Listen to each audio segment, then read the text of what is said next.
వెంకటేశాయ శ్రీ పద్మావత్యై నమః. అస్మద్గురుభ్యో నమః. అస్మత్పరమగురుభ్యో నమః. అస్మత్పరమేష్టిగురుభ్యో నమః. అస్మత్సర్వగురుభ్యో నమః. శ్రీమతే రామానుజాయ నమః.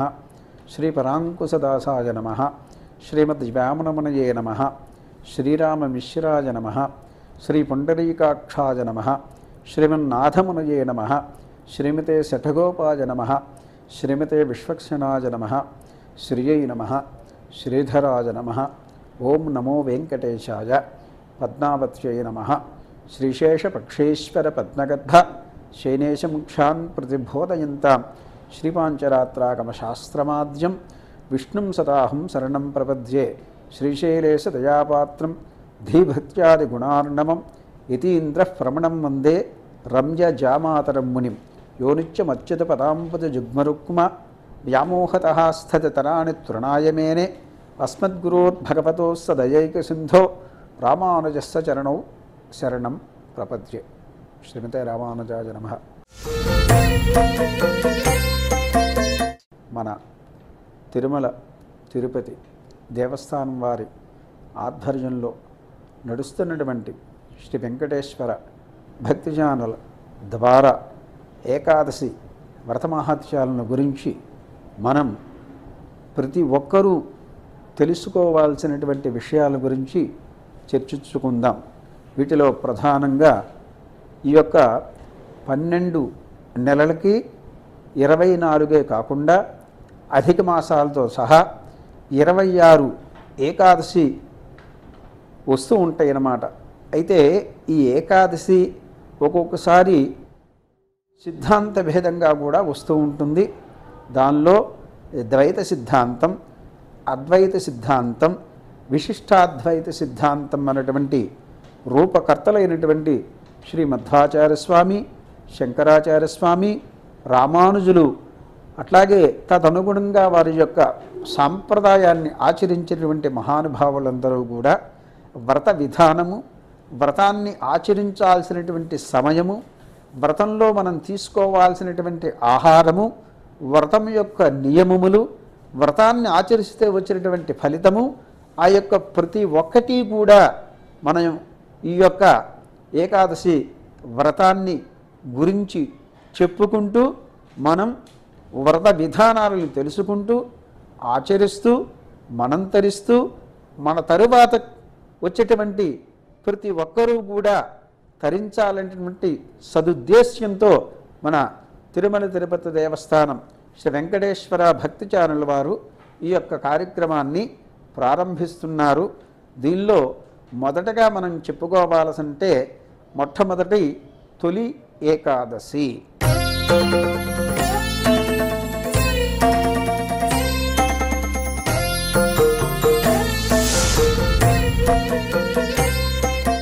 ఇది ఆషాఢశుద్ధ శుక్ల పక్షంలో, అంటే శుద్ధం అంటే శుక్లపక్షమే, శుక్లపక్షంలో వచ్చేటువంటి ఏకాదశి తొలి ఏకాదశి.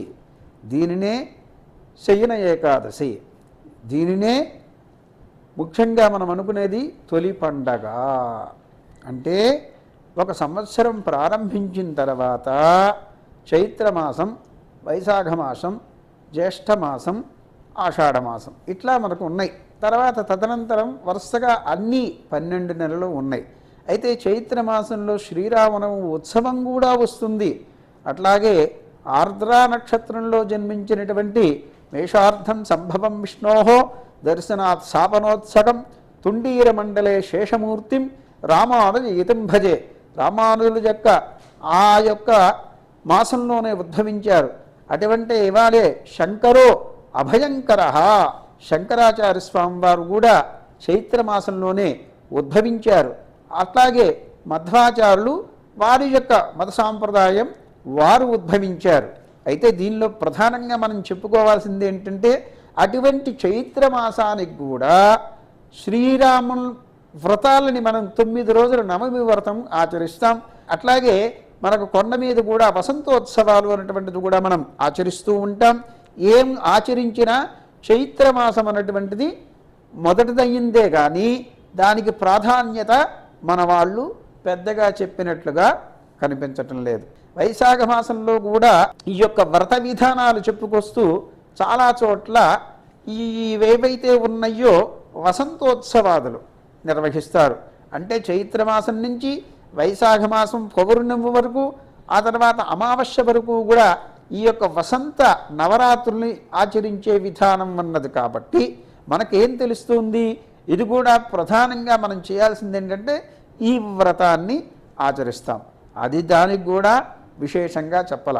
అట్లాగే జ్యేష్ఠ మాసంలో అనేక రకములైనటువంటి వ్రతాలు, అనేక రకములైనటువంటి అంటే వీటన్నిటిలో కూడా ఏకాదశులు వస్తాయండి.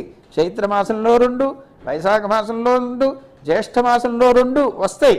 కానీ ఇవన్నీ కూడా తొలి ఏకాదశి కాదు. వీటన్నిటినీ కూడా ఏకాదశి అంటాము. అయితే వాటి యొక్క ప్రశస్తి, వాటి యొక్క గొప్పతనం ఉంది. కానీ ఆషాఢ మాసంలో వచ్చే ఏకాదశిని, శుక్లపక్షంలో వచ్చేదాన్ని మాత్రమే మనం ఏమంటున్నామంటే శయన ఏకాదశి, తొలి ఏకాదశి, తొలి పండగ. మనకు తెలిసినటువంటి సాంప్రదాయం ప్రకారం భగవంతుడు ఈ యొక్క 8 నెలలు పరిపాలిస్తాడు. 4 నెలలు మాత్రం అమ్మవారు పరిపాలిస్తుంది. ఈ 4 నెలల్లో ఆయన శయన మందిరంలో విశ్రాంతి తీసుకుంటూ ఉంటారు. కాబట్టి దానికి శయన ఏకాదశి, తొలి ఏకాదశి, తొలి పండగ అని ఆగమధర్మ శాస్త్రరీత్యా, అలాగే పురాణాల రీత్యా, అలాగే అనేక సంహితల ద్వారా కూడా మనకు తెలియపరుస్తూ ఉన్నానన్నమాట. కాబట్టి దాని గురించి మనం తెలుసుకోవటానికి ఇప్పుడు మనకు తెలిసినంతలో ప్రయత్నం చేద్దాం.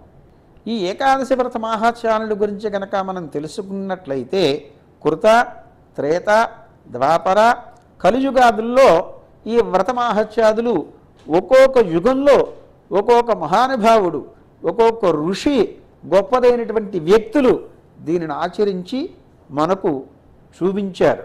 అయితే అసలు ఏకాదశి అనేటువంటి ఈ యొక్క పదానికి స్త్రీలింగమా, పుల్లింగమా, పురుషుడా, స్త్రీనా, ఇది మనకు చాలా అవసరం. కానీ ఏకాదశి అంటే స్త్రీలింగమే.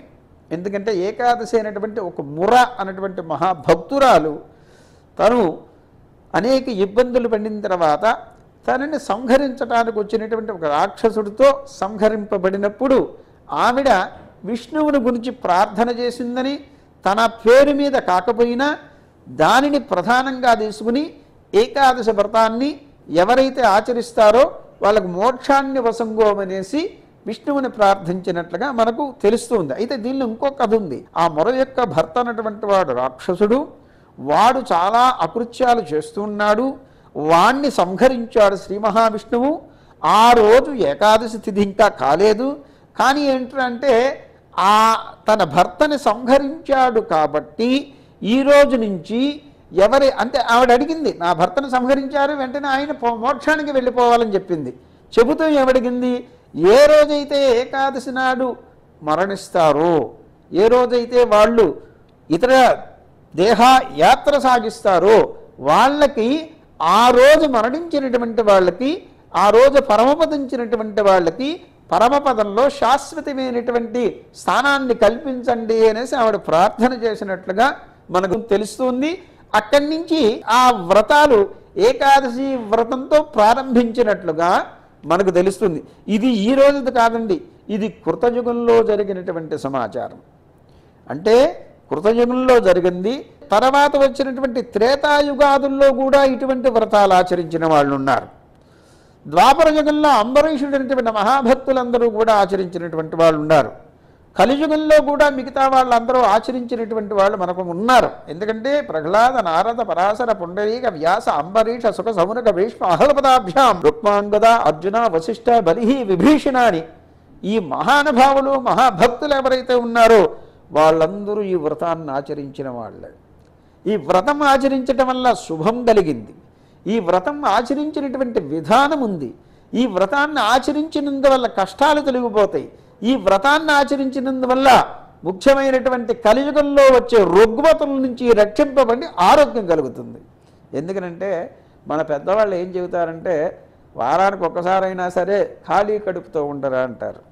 అందుకని ఆ పెద్దవాళ్ళు ఏం చేశారు, 15 రోజులకు ఒక్కసారి పూర్తిగా నిరాహారులై నిర్జలులై, అంటే నిర్జలు అంటే జలం లేకుండా ఉండేది, ఆహారం తీసుకోకుండా ఉండేది, ప్రసాదం తీసుకునేది. దీనిలో 3 మతాలు ఉన్నాయి. ఒకటి, కొంతమంది ఏం చేస్తాడు, జలం కూడా తీసుకోకుండా ఏకాదశి వ్రతాన్ని ఆచరించే వాళ్ళు నిర్జల ఏకాదశి అంటారు. తరువాత వాళ్ళు ప్రసాదాన్ని స్వీకరించకుండా తీర్థాన్ని మాత్రం, అంటే మంచినీళ్లు మాత్రమే తాగి వ్రతాన్ని ఆచరించేటువంటి వాళ్ళు ఏకాదశి అంటారు. తర్వాత ఏంటంటే ఈ యొక్క ప్రసాద భక్షణం చేసినటువంటి వాళ్ళు తీసుకునే ప్రసాద సహిత, అంటే పెరుమాళ ప్రసాదం స్వీకరించిన తర్వాత చేసేది అది ఏకాదశి. ఈ 3 కూడా పరమాత్మను చెందటానికే ఉపకరిస్తారు. అసలు దీని పేరు ఏమిటి? ఏకాదశి వ్రతం. ఏకాదశి అంటే ఏమిటి? ఏమీ తినకుండా శుభ్రమైనటువంటి మనస్సుతో ఉంటాం. దీనికి ఏం చెప్పింది ఆగమధర్మం? ఉపవాసం చెయ్యండి అని చెప్పింది. ఉపవాసం అంటే ఏమిటి? ఉపసమీపే ఇత్యర్థః వాసః, అంటే ఉప అంటే సమీపముగా, వాసః అంటే నిత్యవాసః వసతి ఇత్యర్థః, దగ్గరగా ఉండటం. ఎవరికి? పరమాత్మకి. పరమాత్మకి దగ్గరగా ఉండాలంటే మనం ఏం చేయాలి? ఉదయాన్నే లేచిన తర్వాత నిత్య సంధ్యావందనాదులు అయిన తర్వాత, అనుష్ఠానం అయిన తర్వాత భగవంతుడి ఇంకో గొప్ప విశేషం ఏంటంటే, ఏకాదశి వ్రతం అంటే వీళ్ళందరూ ఏమనుకుంటారంటే మనం మాత్రం తినకూడదు, దేవుణ్ణి కూడా పస్తు పెట్టాలి అనేటువంటి ఒక సిద్ధాంతంలో కొంతమంది ఉన్నారు. ఈ వ్రత విధానం మనకు మాత్రమే, పరమాత్మకి కాదు. పరమాత్మని మనం ప్రార్థన చేస్తున్నాం. పరమాత్మకి నృత్య గీత వాద్య వినోదాదులు మొత్తం ఉన్నాయి. ఆయనకి ఏదైతే మనం ప్రతి నిత్యము చేసేటువంటి కైంకర్యాదులు ఉన్నాయో అవేవీ ఆపటానికి లేదు. రెండోది, ఆయనకి సమీపంగా ఉంటాం, మనం ఉపవాసం చేస్తాం. ఎందుకని అసలు ఉపవాసం చేస్తాం? ఎప్పుడైతే ఆకలి బాగా ఎక్కువై కడుపులో ఎలకలు పరిగెత్తుతుంటాయో అప్పుడు ఏం చేస్తామంటే, ఓహో మనం ఈరోజు భగవంతుడి దగ్గరగా ఉన్నాం కదా, ఉపవాసం చేస్తున్నాం కదా అనేసి నిమిషానికి భగవన్నామస్మరణ చేసుకోవటానికి ఉపకరించేటువంటి ఆయుధమే ఉపవాసం. దాన్నే ఏకాదశి వ్రతంలో చేస్తే గొప్పవారు. ఎందుకని? తిథుల్లో కూడా ఏకాదశికి విశిష్టమైనటువంటి తిథి, అది విష్ణుయాగమైనటువంటిది అని. అంటే త్రయోదశ్యై నమః, కామాయై నమః, ద్వాదశ్యై నమః ఇట్లా చెప్పుకుంటూ ఏకాదశ్యై నమః. అట్లాగే ఏకాదశి అనేసరికి విష్ణు సంబంధమైనటువంటిది. విష్ణు సంబంధమైనటువంటి పూజ చేస్తున్నావు కాబట్టి ఏకాదశి నుండి మాత్రమే ఇటువంటి వ్రతాన్ని ఆచరించు.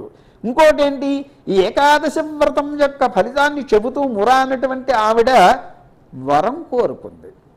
ఈరోజు ఈయన ఫలానా వాడు సంహరింపబడ్డాడు కాబట్టి వాడి పుణ్యలోకాలు వెళ్ళాలంటే ఏదో ఒక రోజు కావాలి కాబట్టి దాన్ని ఏకాదశిగా నిర్ణయం చేసి ఆ రోజు ఎవరైతే పరమపదిస్తారో వాళ్ళందరికీ కూడా పరమపద వాసం కలిగేటట్లుగా అనుగ్రహించు తండ్రి అని ప్రార్థన చేసింది.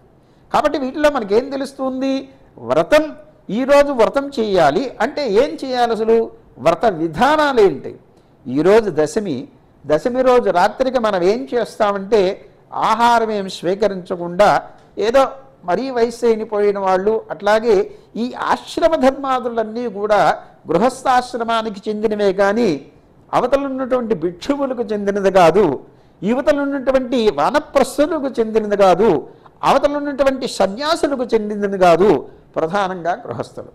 నిర్ణయ సింధు గ్రంథాలు ఏం చేస్తాయంటే ఈ వ్రత విధానాలకు వచ్చేసరికల్లా మిగతా వాళ్ళకి ఏదైతే వానప్రస్థ గృహస్థాశ్రమ ధర్మాలు ఉన్న వాళ్ళందరూ గృహస్థాశ్రమ ధర్మానికి ఇది వర్తించక్కర్లేదు అంటాడు. ఎందుకంటే గృహస్థువు కష్టపడి సంపాదించి 10 మందికి పెట్టి పోషించి వీళ్ళు ఎవరెవరైతే ఉన్నారో వానప్రస్థులు కానీ బ్రహ్మచర్యలు కానీ సన్యాసులు కానీ వీళ్ళందరూ పోషించేది గృహస్థువే కాబట్టి వాడికి ఈ వ్రత విధానాలు అక్కర్లేదు అని నిర్ణయ సింధు ప్రమాణం.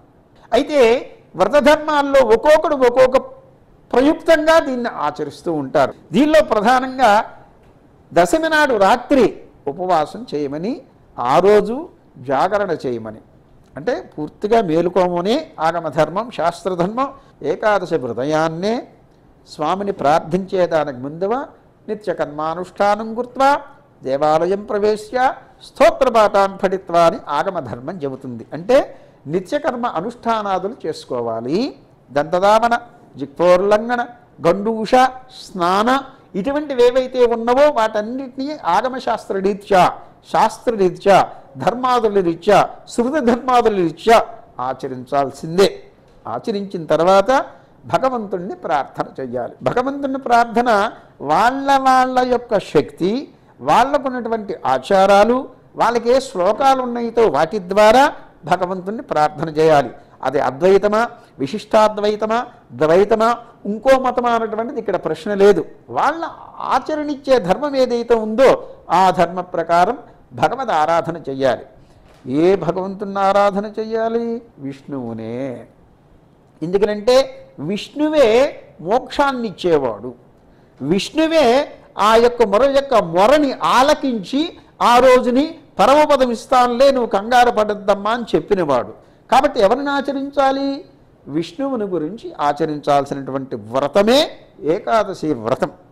ఈ ఏకాదశి వ్రతాన్ని ఎవరైతే ఆచరించారో, ఎవరైతే ఆచరిస్తారో, ఎవరైతే ఆచరింపపోతారో వాళ్ళందరికీ కూడా గొప్పదైనటువంటి పరమపదం వస్తుంది. ఈరోజు దశమి రోజు రాత్రి మనం ఉపవాసముండి ఏకాదశి వ్రతాన్ని ప్రాతకాల మన కార్యక్రమాలు నిత్యకర్మానుష్ఠానాలు పూర్తి చేసుకుని భగవద్ ఆరాధన చేసి భగవంతుడికి అన్ని పదార్థాలు నివేదన పెట్టాలి. దేవుడికి అన్ని పదార్థాలు నివేదన పెట్టి ఆయన్ని తృప్తిపరిచి ఆయన యొక్క నామస్మరణ చేస్తూ అతి సమీపంలో ఆయనకి, ఇది ఉపవాసం అంటే ఉపసమీపే వాస ఉపవాస, ఆయనకు సమీపంలో ఉంటూ ఆయన్ని ప్రార్థన చేస్తూ మాధ్యాహ్నికం కూడా నిద్రపోకుండా ఈ యొక్క వ్రతాన్ని ఆచరించాలి. దీనిలో ఇంకొక పద్ధతి ఉంది.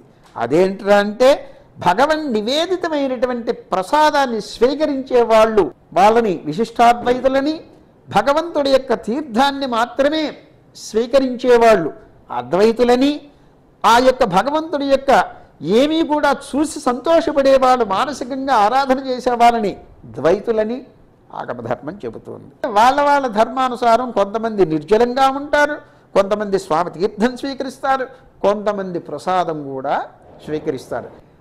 హరిది పాపాని తుష్ట చిత్తైరపైస్మృత అనిశ్చయాపసమష్టో దహత్యైరపపాతక అంటుందంటే ఏంటి? హరి హరి హరి అనేటువంటిది నీ లోపల ఎప్పుడూ కూడా ఉండాలి. ఎప్పుడూ ఉంటే నువ్వు భగవంతుడికి దూరంగా ఉన్నా సరే దగ్గరగా ఉన్నట్లే, నీకు భగవంతుడు దూరంగా ఉన్నాడు ఉన్నా సరే ఆయన దగ్గరగా వచ్చినట్లే. అంటే ఏమిటి? నిత్యము కూడా మనస్సులో స్వామిని ప్రార్థిస్తూ నీ వృత్తి ధర్మాన్ని నువ్వు ఆచరించు. ఏకాదశిపై ముందుగా అయినటువంటి దశమి రోజు నేల మీద పడుకోవాలి, ఏకాదశి రోజు నేల మీద పడుకోవాలి. దక్షిణానికి వస్తే వాళ్ళ ఆచార ప్రకారం చేయొచ్చు. మరుసటి రోజు లేచిన తర్వాత ద్వాదశి పారాయణ అంటారు దీన్ని. అంటే ఏంటండి? కొంతమంది సూర్యోదయానికి ముందే ద్వాదశి పారాయణ చేస్తారు, కొంతమంది సూర్యోదయం అయిన తర్వాత ద్వాదశి పారాయణ చేస్తారు, కొంతమంది సూర్యోదయం అయిపోయిన తర్వాత మాధ్యాహ్నిక సమయంలో ద్వాదశి పారాయణ చేస్తారు. కానీ ఆగమ ధర్మంలో ఏంటంటే వీడి సంధ్యావందనాలు కనుక నిర్వహించకుండా ప్రసాద భక్షణం చేయకూడదు. అయితే కొంతమంది సాంప్రదాయంలో ఏంటంటే సూర్యోదయానికి ముందే స్నాన సంధ్యాది అనుష్ఠానాలు మొత్తం పూర్తి చేసుకుని వాళ్ళు ప్రసాదం స్వీకరిస్తారు. ఏదైనా సరే సూర్యోదయమో సూర్యోదయానికి ముందో మాధ్యాహ్నిక లోపుగా ఏదో వాళ్ళకు తోచినటువంటి ఆహార పదార్థాలు కూడా స్వీకరించాలి. ద్వాదశి నాడు చేయాల్సింది ఏంటండి? ఉసిరికాయ పచ్చడి తింటాం, అవిశాఖ కూర తింటాం, ప్రధానంగా తులసి తీర్థం తీసుకోవడం. ఇవన్నీ కూడా ఆరోగ్యపరంగా, వైద్యపరంగా, శాస్త్రపరంగా పనికొచ్చేవి మన పెద్దవాళ్ళు ఏర్పాటు చేశారు. దాన్ని స్వీకరించిన తర్వాత ఆ రోజు మధ్యాహ్నం మళ్ళీ నిద్రపోకూడదు, రాత్రికి నిద్రపోవాలి. కాబట్టి ఏకాదశి వ్రతాన్ని ఆచరించే విధానం ఏంటి? దశమి రోజు రాత్రికి ఉపవాసం అక్కర్లేకపోయినా, ప్రసాదం కాకపోయినా ఏదో కొద్దిగా అంత ఆత్మ నిలుపుకోవటానికి తీసుకుని ఏకాదశి నిర్జల ఉపవాసం చేసేవాళ్ళు, లేదంటే జలభక్షణం చేసేవాళ్ళు, లేదంటే పూర్తిగా లోపల ఉన్నటువంటి ఆత్మారాముడితో ఉన్నటువంటి పరమాత్మని ఇబ్బంది లేకుండా ఉండటానికి అంత ప్రసాదం స్వీకరించే వాళ్ళని ఆయా ఆశ్రమ ధర్మాల ప్రకారం చేసుకుంటూ మరుసటి రోజు మళ్ళీ ఉదయాన్నే కార్యక్రమాలు నిర్వహించి ప్రసాద భక్షణం చేసి రాత్రికి మళ్ళీ మామూలుగా శయనించి త్రయోదశి నాడు నిత్యకర్మానుష్ఠానం చేసుకోవాలి. తొలి ఏకాదశి, తొలి పండగ శయన ఏకాదశి అంటే ఏమిటి విశేషం? ఇప్పటిదాకా భగవంతుడి పరిపాలించి తన విశ్రాంతి తీసుకుంటూ ప్రపంచం యొక్క భారము పద్మావతి అమ్మవారు అదే మహాలక్ష్మి మీద ఉంచారన్నమాట. ఈశానాం జగతోస్య వెంకటపతేర్విష్ణోః పరాం ప్రేయసి తద్వక్షస్థల నిత్యవాస రసికాం తత్క్షాంతి సంవర్ధిని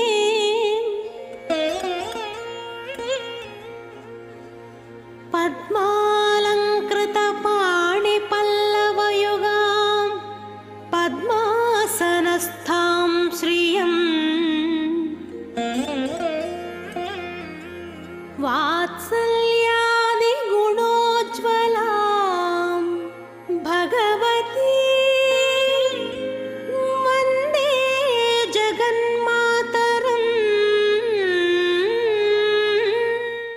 ఏకాదశి వ్రతాన్ని కనుక ఆచరించినట్లయితే ఒక మహాయజ్ఞం చేసినట్లే. కృత, త్రేత, ద్వాపర, కలియుగాదుల్లో ఏ యుగంలో అయినా సరే వ్రతాన్ని కనుక ఆచరించినట్లయితే ఇక్కడ వ్రతాన్ని ఆచరిస్తే చాలు మహాయజ్ఞాలు చేసినట్లే. ఎందుకనంటే కొన్ని ఆశ్రమ ధర్మాదులకు కొన్ని యజ్ఞ యాగాదులు పూజలు హవనాదులు ఉంటాయి, కొంతమందికి అది కూడా లేదు. మరి వాళ్ళు తరించిపోవాలంటే ఏకాదశి వ్రతాన్ని ఆచరించాలి. ఆ వ్రతం ఏ యుగంలో ఆచరించినా సరే ఖచ్చితంగా పరమపదం ఉంది కాబట్టి దాన్ని ఆచరించండి. అనేక పాపాలు చేసినటువంటి మనకు వాటి ద్వారా ఉపశమనం కలగటానికి మనం దీనిని చేస్తూ ఉంటామన్నమాట.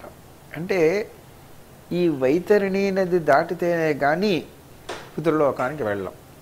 అప్పటిదాకా మనం ఏమంటామంటే ప్రేత అంటాం, చనిపోయిన అతన్ని ప్రేత శబ్దంతో చేస్తాం. తర్వాత ఏంట్రా అంటే ఇదఃపరం ప్రేత శబ్దం నాస్తి అనేసి మనకు ఆ యొక్క యాజుష స్మార్తాదుల్లో తెలుస్తూ ఉంటుంది. అంటే దాన్ని ఈ యొక్క అపరకర్మలు అంటారు, దానిలో ఉంటుంది. తర్వాత పితృలోకానికి వెళ్ళేటప్పుడు వైతరిణి నదిని దాటాలి. అది అత్యంత ప్రాముఖ్యమైనటువంటి ఒక ఘట్టం జీవుడికి. ఆ జీవుడు అక్కడ దాటాలంటే ఆ యొక్క ఆవు తోకని వాడు గట్టిగా పట్టుకుంటాడు. ఆ ఆవు వైతరిణి నదిని దాటించి ఈ జీవుణ్ణి అవతలికి పంపిస్తుంది. అందుకని మనకు గోవుని గురించి ఎందుకు పూజించాలి అంటే అది యొక్క విశేషం ఉంది మనకు. ఎత్తగస్తే మహాపాపం దేహే తిష్టతి మామకే ప్రాసనే పంచగవ్యస్య దహత్యగ్నిరివేంధసం అని మంత్రాన్ని స్మరిస్తూ ఆ యొక్క పంచగవ్య ప్రాసన కనుక ఎవరైతే చేస్తారో వాళ్ళకి సమస్తమున్నైనటువంటి దోషాలు తొలగిపోతాయి అనేసి చెబుతూ ఉంది. పంచగవ్య ప్రాసన చేసినటువంటి దానివల్ల మనకు కలిగే ఫలితాన్ని మనం చెప్పుకున్నాం. కాబట్టి అందరం కూడా పంచగవ్య ప్రాసన చేద్దాం. ప్రాసన చేయాలంటే ఏం చేయాలి? ఆవును పూజించాలి, ఆవును రక్షించాలి. అప్పుడే ఈ ప్రపంచం మొత్తం కూడా సుఖము, శాంతి, సౌభాగ్యాదులతో వర్ధిల్లుతాయి అనేసి మనకు తెలుస్తుంది.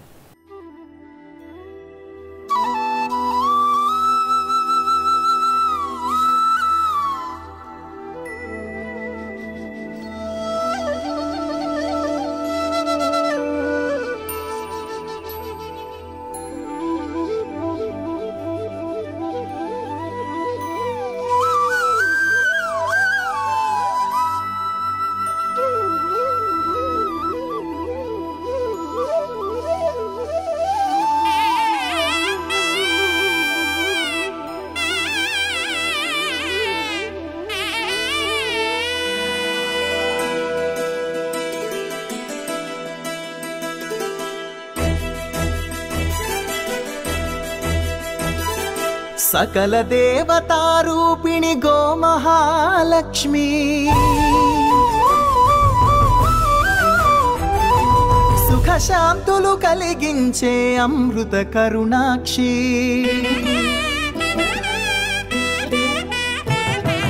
सकल देवतारूपिणि गोमहालक्ष्मी సుఖశాంతులు కలిగించే అమృత కరుణాక్షి భారతీయ సంస్కృతికి గో సంతతి మూలధనం అన్ని పురాణాలు తెలిపే గోమాత గొప్పదనం జగతిలోన గోమాతది ప్రథమ స్థానం అని చాటెను తిరుమల తిరుపతి దేవస్థానం జేజేలు పలికేము గోమాత సిరులిచ్చి వరమిచ్చే గోమాత కరుణించి కాపాడి గోమాత ఇలవేల్పు వైతివే గోమాత సకల దేవతారూపిణి గోమహాలక్ష్మి సుఖశాంతులు కలిగించే అమృత కరుణాక్షి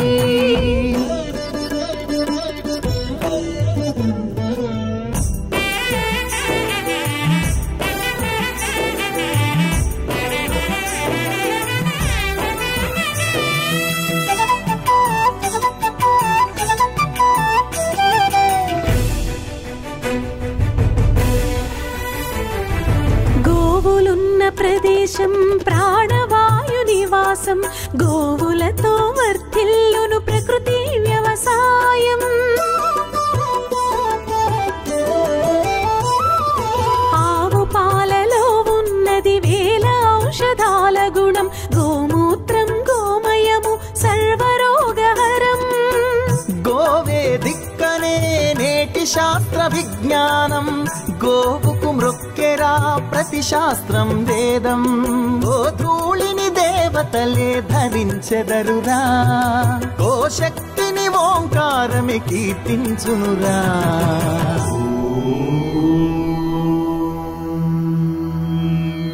జేజేలు పలికేము గోమాత సిరులిచ్చి వరమిచ్చే గోమాత కరుణించి కాపాడి గోమాత ఇలవేల్పు వైతివే గోమాత జగతిలోనే గోమాతది ప్రథమ స్థానం అని చాటెను తిరుమల తిరుపతి దేవస్థానం గోమాత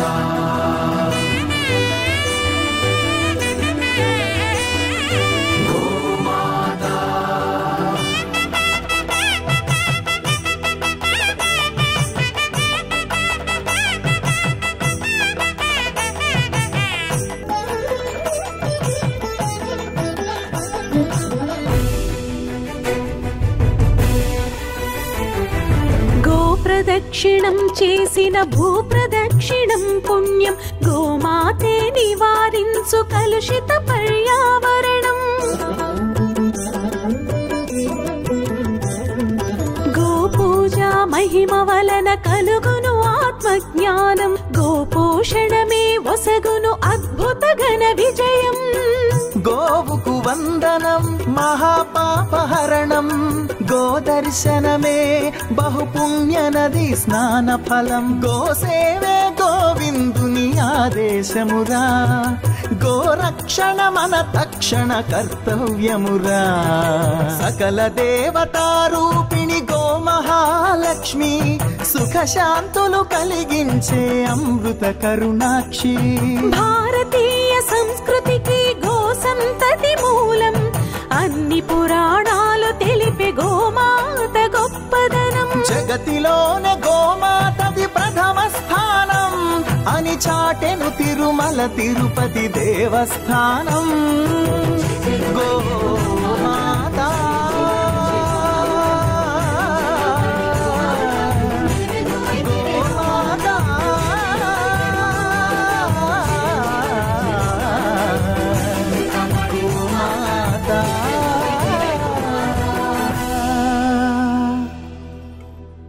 మన సాంప్రదాయాల్లో త్రిమతస్థులు ఈ యొక్క ఏకాదశి వ్రతాన్ని వాళ్ళ ధర్మాదుల్లో ఆచరిస్తున్నారు. అయితే వాళ్ళే కాకుండా ప్రపంచం మొత్తం కూడా ఈ వ్రతాన్ని ఆచరిస్తే ఖచ్చితమైనటువంటి వాళ్ళు ఏ యొక్క పరమపద ప్రాప్యాన్ని కోరుకుంటున్నారో వాళ్ళకి అందుతుంది అనేసి మనం ఈ యొక్క భక్తి ఛానల్ ద్వారా తెలియపరుస్తున్నాం.